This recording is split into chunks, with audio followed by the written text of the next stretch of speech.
Coconut வாட்டரில் pudding செஞ்சு சாப்பிட்ருக்கீங்களா? சம்மருக்கு இதை விட ஒரு பெஸ்ட்டு சாய்ஸ் இல்லவே இல்லை. உங்கள் கிட்ஸ்க்கு செஞ்சு கொடுத்து கிட்ஸை என்ஜாய் பண்ண வைங்க. இப்போ இதை எப்படி செய்யலான்னு பார்க்கலாம். அகர் அகர் பவுடர் நான் எடுத்திருக்கேன். நீங்கள் அந்த கிராஸ் இருந்தாலும் அதை யூஸ் பண்ணலாம். இப்போ கொஞ்சோண்டு அதில் தண்ணி மிக்ஸ் பண்ணிக்கோங்க. கொஞ்சம் நல்லா ஸ்டிர் பண்ணிக்கோங்க. அதுக்கப்புறம் சுகர் போட்டுக்கோங்க.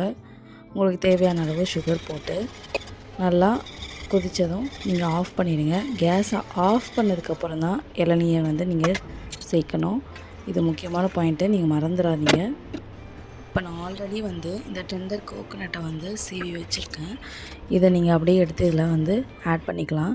ஆட் பண்ணிவிட்டு லைட்டாக ஸ்டிர் பண்ணிவிட்டு ஒரு 15 மினிட்ஸ் ரூம் டெம்பரேச்சரில் வச்சிங்கன்னா நமக்கு ஒரு ஈஸி வேல கோகோனட் புட்டிங் ரெடி ஆகிடும். இது கிட்ஸுக்கு ரொம்பவே பிடிக்கும். பியூரான ஹெல்த்தி டெசர்ட்டுங்க. இதை ட்ரை பண்ணி பாருங்கள், நீங்களே அசந்து போயிடுவீங்க.